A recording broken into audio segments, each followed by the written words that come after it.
Timber, firewood, utility poles, essential oils. These and more are the extracts of the evergreen gum tree, the eucalyptus tree. Widely cultivated for their gum, resins, oils and wood, its grain has a unique pattern that not many other trees have. It's a little bit interlocked, which makes it desirable in carpentry for its easy to sand, polish and saw to create furniture. This is where we find our Seeds of Gold tonight. Coming up on Seeds of Gold. Anyone is urged to plant a tree.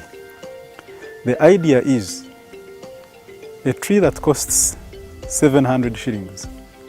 A hole, even if you don't dig it, but you can also easily dig it. No any other feed nutrients you are going to artificially supply it. The tree will grow on its own, whether you are around or not around. What you are going to wait for is harvest.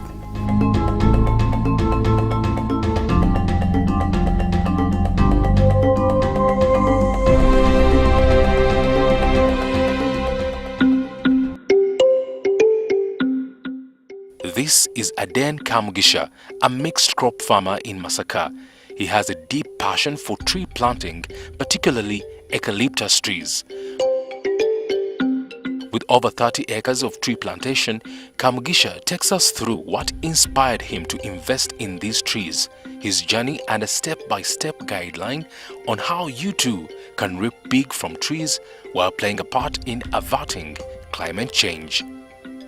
I have done so many businesses, I have planted so many crops, but trees have taken my enthusiasm for two good reasons. One, they are less time demanding because you plant your tree, it will take care of itself because the rains are there and it will just grow. But most importantly is that the gains from the trees alongside or compared to your input will just make you love and like the trees than anything else, especially what we call crowned eucalyptus. Aden's interest in eucalyptus was partially driven by the low resource input required to start the business. Anyone is urged to plant a tree. A tree of that nature is just 700 shillings. And we have compounds. We have different plots where we grow food. The best you can do, even in terms of saving your land where you are doing your food growing, is to perimeter fence with such a trees. The idea is a tree that costs 700 shillings. A hole, even if you don't dig it, but you can also easily dig it, that can cost 200 shillings. The planting labor, 30 shillings. Put it at a minimum or maximum of 1,000 shillings, and you put the tree at the right start of the rainy season. By the end of the rainy season, such a tree is your knee level or even beyond. By a year, it is above my head, and it is safe for its maintenance. No any other feed nutrients you are going to artificially supply it. The tree will grow on its own, whether you are around or not around. What you are going to wait for is harvest. Sounds interestingly easy, right? Aden leads us through the project, which is not capital intensive. Step 1. Getting started. The 500 trees I started with, because we had been tipped there are a lot of species of eucalyptus, even when they are cloned. The name we are given depending on the location, because for every tree I've discovered over time, depending on the location in as far as the geographical rain areas are concerned in Uganda, some trees do best in particular places than how they would fare. So if you find a South African cloned tree in a place that it has rejected, you actually never want to grow the tree. But once you consult very well and you do the right species in the right place, you can even sell your trees before the time stipulated. Because we have seen farmers selling transmission poles, even at 5 years, whereas the theoretical implication by the time you plant is that you must hold on for 8 to 10 years. So when I wanted to start, one, I wanted to avoid loss and therefore started with just 500.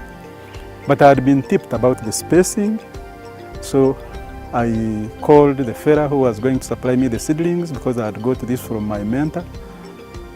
And the time I received them, because they were too hard to get, is the time I went to where I was going to plant them with 2 workers and my son. And we did the lining, that was 9 by 9, in a straight manner, horizontally, vertically, or lengthwise. And we planted them. And surprisingly, we planted them in November. When it came to January the next year, that was January 2014, I came to witness whether they had dried up. Because remember, we had planted them on a hilly place, rocky place, and the dry spell had set in. But when I came there and looked at how flourishing they were, it gave me the courage to do more. So somebody who started with 500 trees in 2013 has been lured into covering at least over 10,000 trees, and the planting is going to continue as long as I'm alive and kicking. When planting trees, one must bear in mind the purpose, why he's putting up the type of forest he wants to establish. If I were to grow trees that I need money maximally for between 2 and 2.5 years, it would be ridiculous for me to plant at a spacing of 9 or 3 meters by 3 meters, because in an acre then you would be having 450 trees. Yet you are going to sell these trees at 2 years. So I would advise, if you are interested, is to have what we call thatching poles. You'd rather do the spacing of 2 meters by 2 meters, and in an acre you will have 1,000 trees. Even when it will come to marketing them, the number of the trees and the price per tree will give you a bigger sale volume. But in a situation where you want your trees to grow bigger right from the beginning, you have to think of a minimum of 3 meters by 3 meters. That is 9 feet by 9 feet. In there, you are encouraging or allowing your tree to begin its journey of growth with all the energy, because there will be less competition for nutrients as they grow. Step 2. Sourcing seedlings. Everyone who wants to engage in especially commercial agroforestry, or for any other activity one would want to think of, it is advisable you get a mentor. Somebody who has run through it, somebody who has done it, so that you don't burn your fingers directly. It answers and saves you from a lot of losses. So in a case like mine, where even initially in 2008 somebody called and talked to me about eucalyptus, and I thought I knew about eucalyptus, and therefore it was not making sense to me, I actually shut him off. But when he took me to his forest and he told me his story, I saw no reason why I had even closed him off initially. So, rule number 1, if for whatever you want to engage in. So many people have. Make use of them. And in this manner, when you say travel from whichever part of Uganda on the roadsides, you'll always find nursery beds for either eucalyptus or whatever tree. And because the sellers have realized the buyer is always interested in the catch name, they always tell you what you want to hear. But the caution should be, buy your seedlings, get your supplies from somebody you will call, you will go to 10 years, 1 year later, and he's there. Or somebody who is at least ashamed of his action in case you ask him about the outcome. When we came and tried the same in Masaka here, it was just a disaster. How do you establish a mother garden? The spacings differ. In this case, when you are looking at a mother garden, it is normally 2 feet by 2 feet. And when you make about 6 rows, you leave what we call walkways. So we planted these trees last season, and by the time they grow our height, that will be after about 9 months, we cut them 1 foot down. And once we have done that, then they start what we call latooning. And once they latoon, they'll get points which we cut. And once we cut each piece, we still can recut it into smaller pieces. Normally for each branch we cut, call it a scion, we shall get around 3 trees. Then there are these small pieces we cut that we take into what we call a greenhouse, where we shall find pots. We call them pots, but these are boveras stuck with soil. Then you press each cutting into one pot, of course with the rooting hormone and other ingredients you must use. The scion we are talking of. So with a cutter, you cut, say, this. And this is where we are going to develop our pieces, which we place in the pots, and then we get the trees. This mother garden plant is here for the next 20 years or so, implying that fortunately we come, cut off only those that point upwards, not the ones growing sideways. Otherwise, when you cut even these ones, you are risking compromising the quality of your seedlings, in that these ones are just branches and therefore they cannot develop into good trees. Up next, learn how Aden plans to make this investment sustainable and even more profitable by setting up a mother garden, the expert's opinion on what type of tree to grow, and later on, how much you can reap from this investment.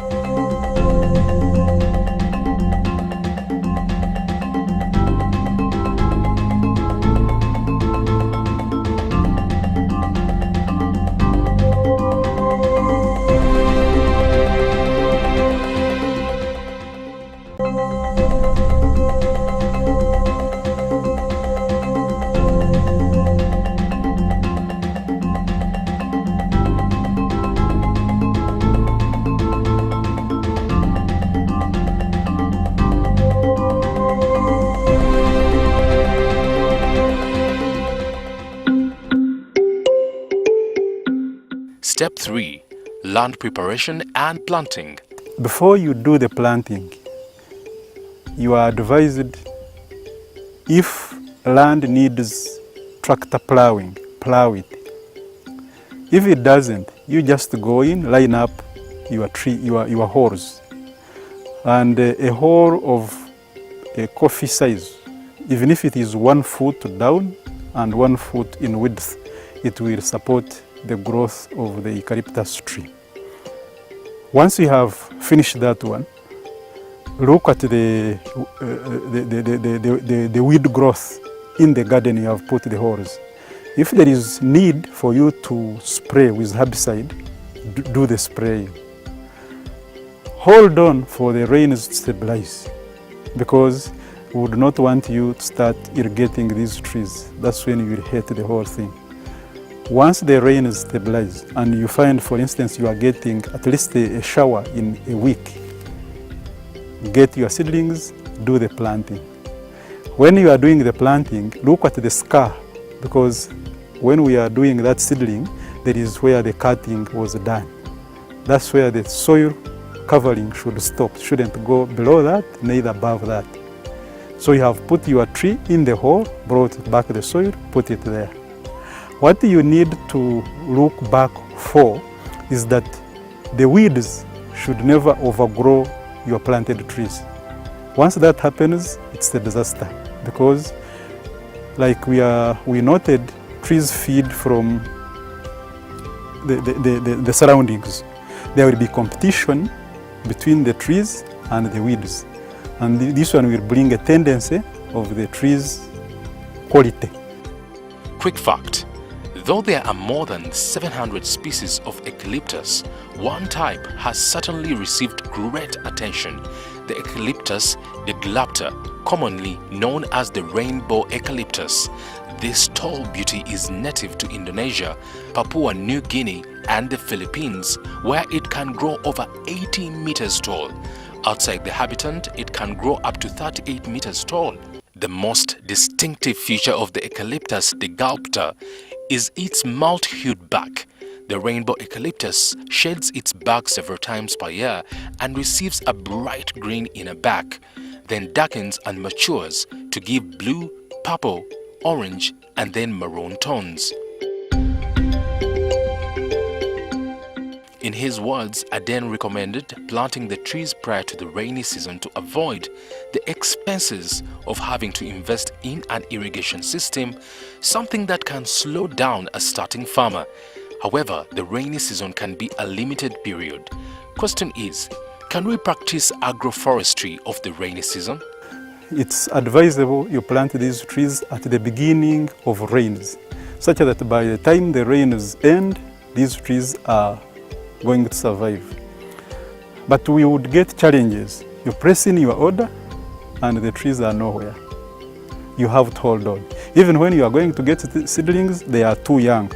You put them in the garden, they are either to be covered by soil when it overrains. And we said, what do we do? We wanted to plant trees. We had interested many people to plant these trees. So that's when the mother garden aspect came in. Which brings us to step number 4, maintenance and sustainability. Once you establish the mother garden bit, the survival of the mother garden can last for 30 years. But what guides you over what types you should have in your mother garden is the market. The mother garden aspect's purpose is to continuously pick what we call scions, which at the time or every time we want to establish the young trees from which to grow this forest will always be got. So for every 2 weeks, you can always go back to the same mother garden, cut the trees, put them in the greenhouse where they stay for a month. A nursery operator who wants to control the quality of the trees he's going to expose to the public must of necessity own the mother garden, because that's when you have the control over the types. Actually, you can even make much more money from the mother garden or nursery as compared to the forester. If having a mother garden helps us create longer sustainable supply of the seedlings, how do we then choose what kind of seedlings to raise in the mother garden? You'll find that even over time, and because of the bookings we get and because of the field experiences we have got, there are some species we have done away with. In places like arid areas of Uganda, there are some species that do well there. but those people have not interested them up in this business already. But areas which are around the Lake Basin region and the entire southern Uganda, you'll find that, say, what we call GU7 or GU8 does wonders and miracles. And no wonder, even when you look around, this is GU, that extreme is GC, but you'll still find a GU doing so well, to the extent that there has been incidences where even at 6 years, a GU is over a transmission pole size. The choice of the eucalyptus species to produce commercially will depend on the target market or the intended purpose. For timber, transmission and construction poles, go for the species such as E. grandis, E. salgina, E. globalus, E. hybrids, E. paniculata or E. camandulensis. However, all species of eucalyptus can be used as a source of wood, charcoal, fiber, and for apiculture. Routine scouting for pests and diseases and effective control should also be conducted primarily during the first 2 years. Solomon, an arborist from Bukola Chemicals, guides us on how to avoid pests and diseases in agroforestry. As you grow eucalyptus, you'll notice that a number of the challenges could set in. Some of these could be pests, like insect pests. Others could actually be diseases caused by different pathogens. One of the most common problems while raising eucalyptus is termites. These have the ability to nibble on the stems and on the roots, and consequently this can lead to the drying of the tree seedlings or even the older trees. So treatment with an anti-termite is very, very important. There are so many insecticides on the market, but some of the most effective ones include imida, or with an active ingredient we call imidacloprid. Now, what differentiates this one is that it is able to stay active for some time. It acts against the termites for almost about 6 months. So a single treatment can keep your trees free of termite infestation for up to 6 months. Now, the other very good advantage with it is that the termites that have been treated with imidacloprid are able to have a transfer effect to all the other termites that have not been treated. Several times farmers are talking about this kind of interesting way of managing termites. So imidacloprid should be used especially at the time you are establishing or you are transplanting, and most important, look out for areas that could have termite anthills, and also treat the same. Finally, you have done the research, planted an eucalyptus forest. How profitable is this investment? There are several lines of businesses which are in agroforestry. A nursery operator may entirely depend on nurturing the seedlings, and he'll get his money every other time the rain starts. But it makes more meaning if the nursery operator can plant the trees like we have done, because they act for demonstration purposes. The buyer will just go to the field where you have done it practically and appreciate, and therefore have more urge to go and do what exactly he has seen. And on the other hand, you save a lot of time and resources for your customers, because for somebody who wants to plant trees this season, telling him to wait for next year can be disastrous. Maybe the idea will even change. But why, for instance, I mentioned that I've found trees more enjoyable and I've liked them than any other business now, is the time you put in alongside the expectations. We have observed that for the first 1 year given to the trees, you have nothing more for you that will bother you. It has done the work for Norwegians, in that for them, gold is not seen as the underground one. Actually, they are talking of the green gold because all their hills have been covered and the environment has been protected. Prospects in that are twofold. One, we are looking at the environment and everyone is crying of the uncertainty of rains. We have had so many trees chopped up than the planted ones. So by resustaining the climate bit, everyone will gain intentionally or unintentionally, because when rain comes, it will fall in either somebody's garden who grew trees or who didn't. But ultimately, the tree grower is the biggest beneficiary, because a tree sold for timber, a tree sold for transmission pole, a tree sold for searching will still fetch money. So the seller, who is the owner, will just have this one as his insurance, because you don't need to support the tree for it to grow, neither feeding it, but the tree will just grow. You too can make it today if only you start. Only on Seeds of Gold.